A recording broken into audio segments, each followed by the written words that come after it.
Praise the Lord தேவஜனமே. ஹalleluya. எல்லாரும் இருதயத்தை உயர்த்தி இந்த சர்வ வல்லவரை ஆராதிப்போம். எல்லாரும் வாயை திறந்து சொல்லுங்க. சேனைகளின் கர்த்தரே, நீர் பரிசுத்தர். வானமும் பூமியும் உமது மகிமையில் நிரம்பி இருக்கிறது. ஓ நன்றி சோத்ரே. இந்த காலவெளியில அப்பா உமது சமூகத்தில் வந்து நிற்கிறோம். நீர் எங்களுடைய பலன், நீர் எங்களுடைய நங்கூரம் அப்பா. இயேசுவே, எல்லாரும் வாயத்திறந்து சோத்திரம் பண்ணுங்க. உங்க பலவீனம் நீங்குது. தீர்க்க தரிசனமாய் சொல்லுகிறேன், எனக்கு தோன்றதை பேசிக்கிட்டு இருக்கல. வேத வார்த்தைகள் இருக்கிறதை, அதை தரிசனத்தை பெற்று பேசிக் கொண்டிருக்கிறேன். அனைவருடைய வாழ்க்கையிலே தீராத சாபக்கட்டுகள் பரம்பரையா இருக்கலாம், மிக வேதனை, அது நிமித்தம் சோர்வு, தட்டுப்பாடு, பஞ்சம்,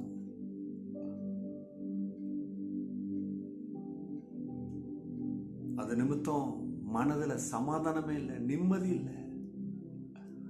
இந்த காலவெளியில் கர்த்தர் சொல்றார், சாபங்களை விளக்குகிறாராம். ஆமென். கரங்களை தட்டி, பரம்பரையா வர்ற வியாதி,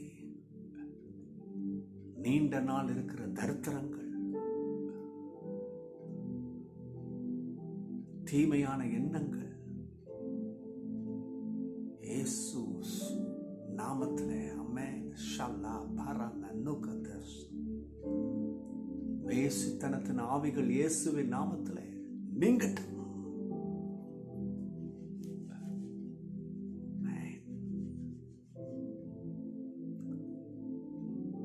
ஹalleluya. விக்கிர ஆராதனைகள் நீங்கட்டும்.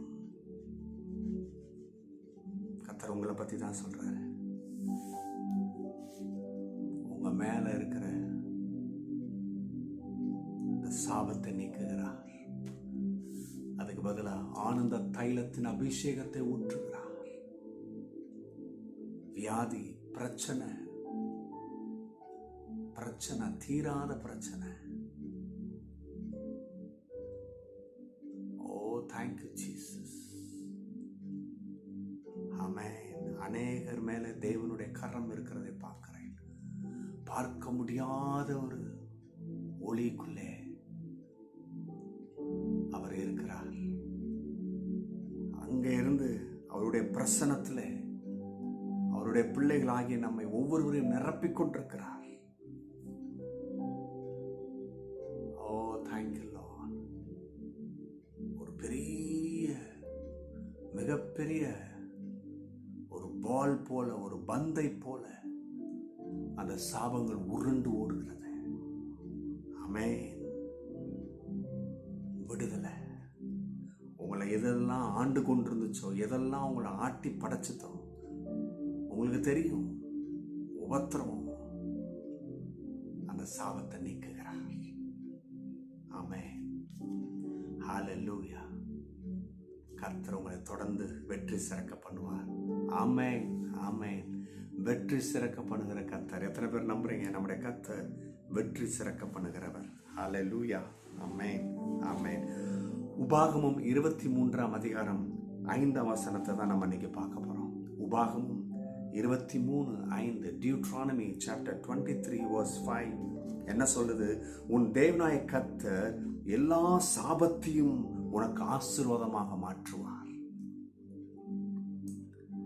எத்தனை பேருக்கு விளங்குது? ஆண்டவர் ஒரு மனுஷனை வதிக்கிறதுக்கு சாபத்தை ஒரு ரிசோர்ஸா எடுக்கிறாருன்னு நினைச்சிடாதீங்க. ஏன்னா சாபத்தை உனக்கு ஆசீர்வாதமா மாத்துவார்னு வருது. அது அதனுடைய அர்த்தம் அப்படி இல்லை. சாபத்தெல்லாம் முறிச்சு நமக்கு ஆசீர்வாதத்தை அவர் தருகிறார். நல்லா கவனிங்க. ஏன் இந்த ஆசீர்வாதத்தை மனுஷனுக்கு கொடுக்குறாரு? சாபம் ரொம்ப பொல்லாதது பாருங்க. சில பேர் லைஃப்ல அது பரம்பரையா வரும்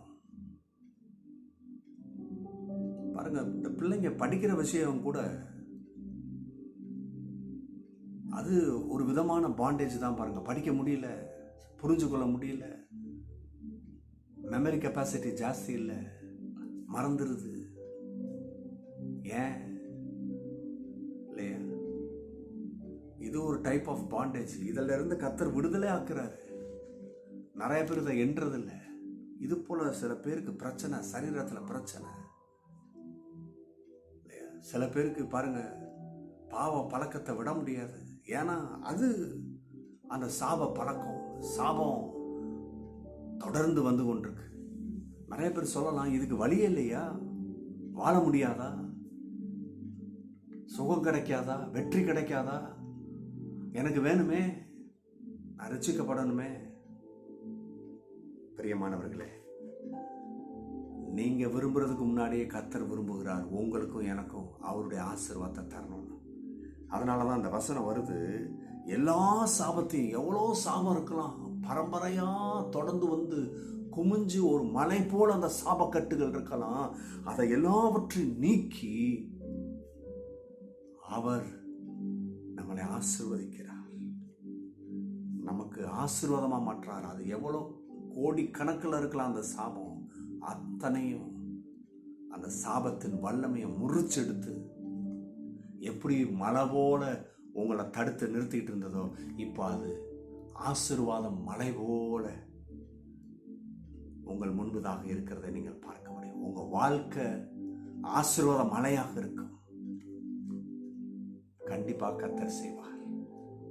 எல்லாரும் இருக்கிற இடத்துல, இயேசுவே நான் உண்மை நம்புகிறேன், இந்த வார்த்தையை நம்புகிறேன், என் மேலும் என் குடும்பத்தின் மேலே இருக்கிற சாபத்தை நீக்குங்கப்பா, என்னை ஆசீர்வதிங்க, முத ரத்தத்தால் என்னை கழுவுங்க, அபிஷேகிங்க. ஆமென். God bless you. நீங்கள் ஆசீர்வதிக்கப்பட்டவர்கள். கர்த்தர் உங்களை ஆசீர்வதித்திருக்கிறார். ஆமென்.